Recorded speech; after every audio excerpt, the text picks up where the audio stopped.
आत्मा नमस्ते।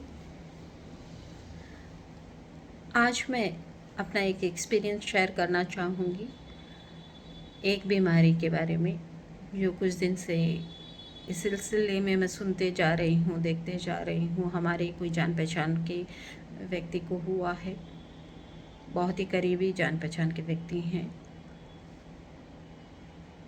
उन्हें कुछ दिन पहले 3-4 महीने पहले कुछ इशू हुआ था कि चलते थे तो सांस फूलता था, हाफनी हो जा रही थी। वो फिज़िकली फुल्ली एक्टिव हैं, बहुत डेडिकेटेड वर्क करते हैं, अपना काम बहुत ही डेडिकेशन के साथ करते हैं। उनके लिए ऑफिस सबसे बड़ा सुकून की जगह है और अपना काम बहुत ही अच्छी तरह निभाते हैं। और उन्हें ये प्रॉब्लम जब आने लगी तो उनको थोड़ा सा डिस्कम्फर्ट होने लगा कि मैं चल के नहीं आ पा रहा हूँ ऑफिस और मुझे सांस फूलता है। तो डॉक्टरों से कंसल्ट किया और डॉक्टरों ने उन्हें जनरली सांस की जब दिक्कत आती है, हाँफनी होती है, तो जनरली एक परसेप्शन है कि हार्ट का डिसऑर्डर हुआ होगा। तो हार्ट के डॉक्टर को दिखाया गया और तुरंत हार्ट के डॉक्टर ने ये बोला कि इन्हें 2 स्टंट लगेंगे। तो फैमिली ने भी डिसाइड कर लिया कि जब लगना ही है तो फिर स्टंट लगवा ही लो, दूसरा कंसल्टेशन की क्या ज़रूरत है।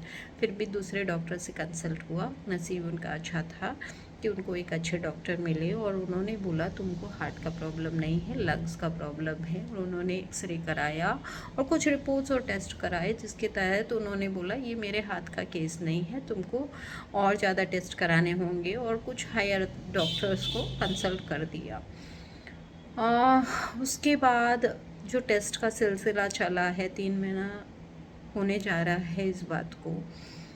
टेस्ट पे टेस्ट हो रहे हैं, डॉक्टर से डॉक्टर चेंज हो रहे हैं और रिपोर्ट्स पे रिपोर्ट आए जा रही है। बायोप्सी टेस्ट भी हुआ, जहाँ डिटेक्ट भी हुआ है कि उनकी लंग्स में कैंसर है।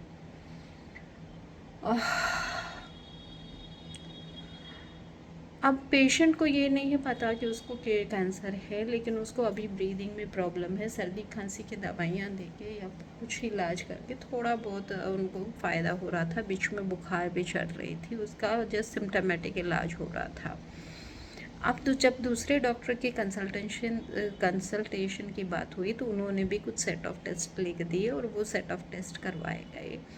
और जब करवाए गए तो उन्होंने और टेस्ट लिख दिए कि इस टेस्ट से हम कोरिलेट नहीं कर सकते, हमें आगे की भी बॉडी की टेस्ट चाहिए, फुल बॉडी का सिटी स्कैन चाहिए। और इतना तक तो पेशेंट अपना धीरज खो चुका था, परेशान हो चुका था कि कितने और डॉक्टर जाऊंगा, कितने और टेस्ट कराऊंगा, मुझे सिर्फ सांस की तकलीफ़ हो रही है, उसका कोई इलाज नहीं कर रहा, उसकी कोई दवाई नहीं दे रहा।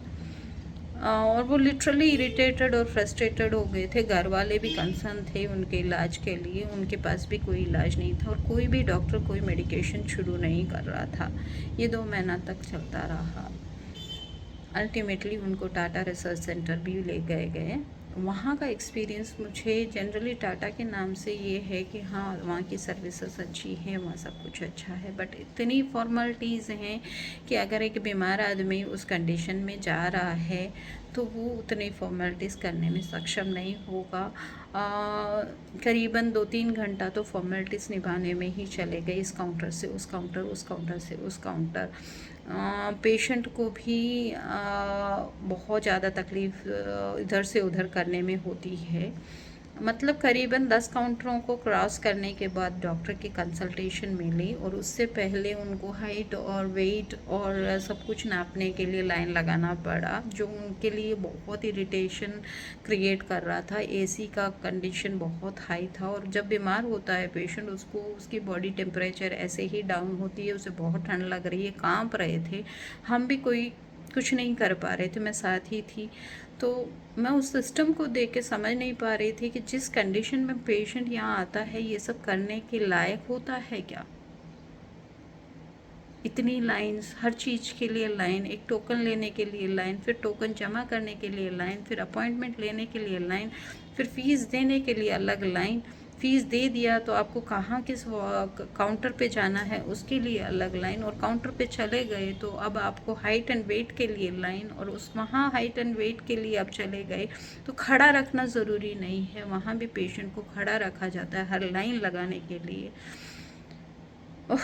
सच में मुझे बहुत ही इरिटेशन और लाचारी महसूस हो रही थी उस समय। समझ में नहीं आ रहा था कि ह्यूमैनिटी कहाँ जा रही है। अगर बीमार आदमी यहाँ आ रहा है, इस कंडीशन में है, तो शायद वो बीमार नहीं है, या बीमार है तो फिर ये सारी फॉर्मेलिटीज़ क्यों होनी चाहिए। मैं समझ रही हूँ कोई भी सिस्टम को रन करने के लिए कुछ कुछ प्रोटोकॉल फॉलो किए जा रहे हैं, लेकिन इन 10 स्टेप में से 5 स्टेप को हटाया जा सकता है, वर्क किया जा सकता है ह्यूमैनिटी पे। हाइट वेट के लिए भी उनको खड़ा न रख के बिठाया जा सकता था। और वेट और हाइट उस समय जब सारे टेस्ट और रिपोर्ट्स हो के आ गए हैं, उस समय इतना ज़्यादा, ठीक है मैं समझ रही हूँ वेट मैटर करता है, लेकिन और पैरामीटर्स इतने मैटर नहीं करते उस पेशेंट के लिए। और ऐसा नहीं हमारे पेशेंट के साथ था। इनकी हालत तो बहुत ज़्यादा अच्छी थी, और पेशेंट की हालत देख के तो बहुत दर्ददायक स्थिति थी। और एक बंदा तो बांग्लादेश से आया था, अकेला था अपना ट्रीटमेंट कराने के लिए, और बैसाखी पे था। उसकी हालत देख के यही प्रोसीजर से वो भी गुजर रहा था। तो मुझे समझ में नहीं आ रहा था कि वो क्या रहा है ये। अल्टीमेटली हम लोग डॉक्टर के पास नहीं पहुँचे, उनके जूनियर डॉक्टर के पास पहुँचे। फिर एक लोग लाइन लगाई हम लोगों ने, और उनके जूनियर डॉक्टर के पास पहुँचे हम।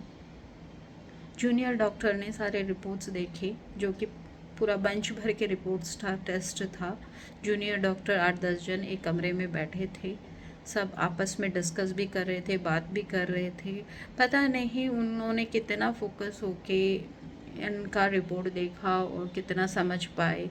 मेरा एक्सपीरियंस ये था कि जो हमें डील कर रहे थे वो शायद जूनियर डॉक्टर थे। उन्हें असिस्ट करने के लिए भी 2-3 डॉक्टर आके कोई भी कुछ भी बोल रहा था, अच्छा ये टेस्ट लिखो, अच्छा ये टेस्ट, ये वाला टेस्ट भी लिख दो, अच्छा ये वाला टेस्ट भी लिख दो, अच्छा ये पैरामीटर है तो ये भी लिख दो। उनको कंसल्ट कर करके लिखना पड़ रहा था। मुझे नहीं समझ में आ रहा था ये डायग्नोसिस कहाँ तक क्या सही जा रही है।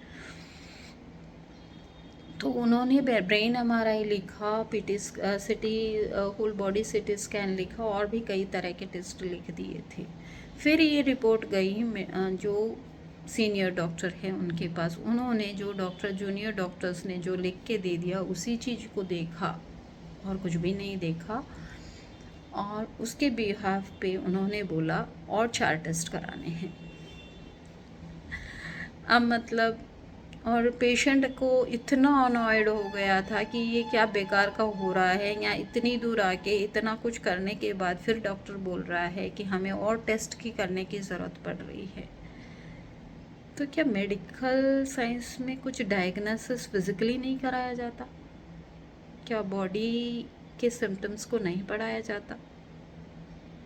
मैंने ऐसे मेडिकल डॉक्टर को भी देखा है जो बॉडी सिम्टम्स को देख के डायग्नोस करते हैं, और आउट ऑफ ह्यूमैनिटी उनका कोई ना कोई सिम्टोमेटिक ट्रीटमेंट दे के उनको रिलीफ देने की कोशिश करते हैं। दूसरी बात, ये बंदा बार बार बोल रहा था, जब ये जूनियर डॉक्टर के पास बैठे थे तो बार बार बोल रहा था आपका एसी से मुझे बहुत प्रॉब्लम हो रही है, आपकी हवा से मुझे बहुत प्रॉब्लम हो रही है, मुझे सांस लेने में दिक्कत हो रही है। वो अपने सिम्टम्स बताने की कोशिश कर रहा था कि मुझे जब पंखा चलता है ना तब मुझे सांस लेने में दिक्कत होती है। तो वो मेडिकल डॉक्टर उन्हें डांट रही थी, आप सिगरेट पीते थे उससे नहीं हुआ और आपको लग रहा है पंखा से हो रहा है। वो बार बार एक ही बात रिपीट कर रही थी। वो इस बंदे ने सिगरेट छोड़े हुए 18 साल हो गए। मैं मानती हूँ सिगरेट हानिकारक है, नहीं पीनी चाहिए, बट अभी उसको ज्ञान की नहीं, उसे सिंपैथी और हेल्प की ज़रूरत है। वो बंदे को एसी और हवा से प्रॉब्लम हो रही है, तो उन्हें बीइंग अ डॉक्टर हमें समझना चाहिए, उन्हें कंफर्टेबल पोजीशन में हमें रखना चाहिए। लेकिन हाँ, एक लॉजिक ये भी होता है कि डॉक्टर किस किस का सुने, किस किस का देखे, लेकिन ट्रीटमेंट अगर कैंसर का हो रहा है, डेथ एंड लाइफ का हो रहा है, तो एटलीस्ट इतना टेक केयर तो करना है हमें। इलाज तो अपने आप हो जाएगा। जब पेशेंट को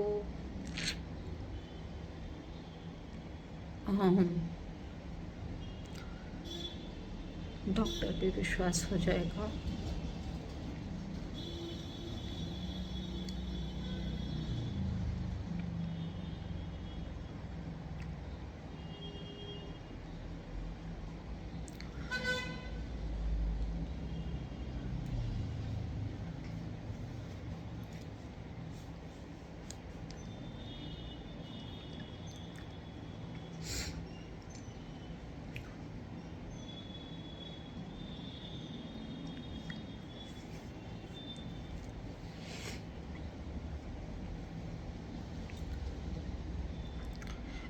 उस समय मुझे लाचारी महसूस हुई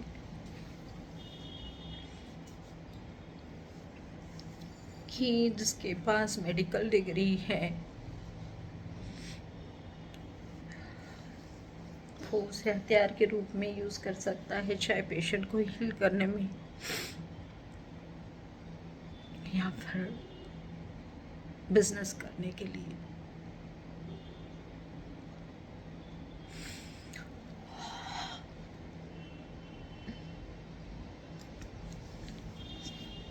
इस समय तक मैं और पेशेंट दोनों ही पूरी तरह अपने धीरज खो चुके थे और मैं उन्हें ज़बरदस्ती अपने घर लेके आई और कुछ ट्रीटमेंट नेचुरली जो हो सकता था पॉसिबल मैंने उन्हें बताया।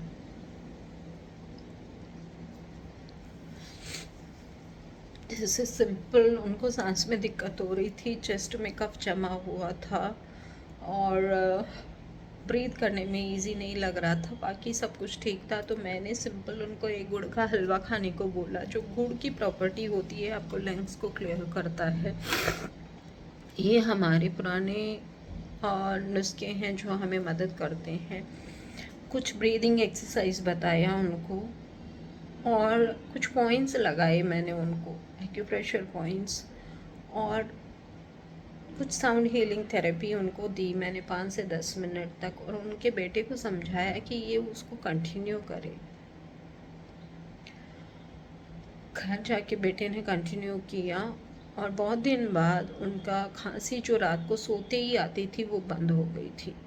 जो आज तक इतने 2 महीना से जितने डॉक्टरों को उन्होंने कंसल्ट किया और किसी डॉक्टर ने उनकी तकलीफ़ सुनने की कोशिश नहीं की, उसको ये सिंपल ट्रीटमेंट काम कर गया।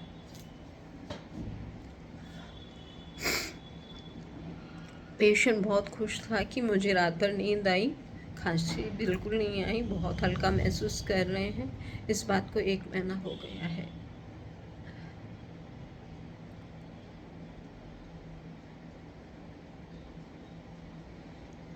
अभी भी डायग्नोसिस हो रही है, अभी भी टेस्ट हो रहे हैं, डॉक्टर टू डॉक्टर चेंज हो रहे हैं, जस्ट बिकॉज हमें हिम्मत नहीं जुटा पा रहे हैं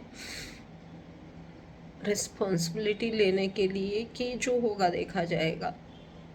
जबकि क्लियरली सब डॉक्टरों से समझ के ये पता चल रहा है कि कीमोथेरेपी और रेडियोथेरेपी जो भी है ये ट्रीटमेंट का ओनली प्रोसीजर है, और डॉक्टरों ने भी बोल दिया लंग कैंसर का ट्रीटमेंट नहीं है, यही एक उपाय है। और बीमारी से ज़्यादा थेरेपी पेनफुल होती है, फिर भी हम हिम्मत नहीं जुटा पा रहे हैं कि उन्हें नेचुरली हील कर सके। ये विडम्बना है हर घर की। मैं नहीं बोल रही हूँ गलत या सही है,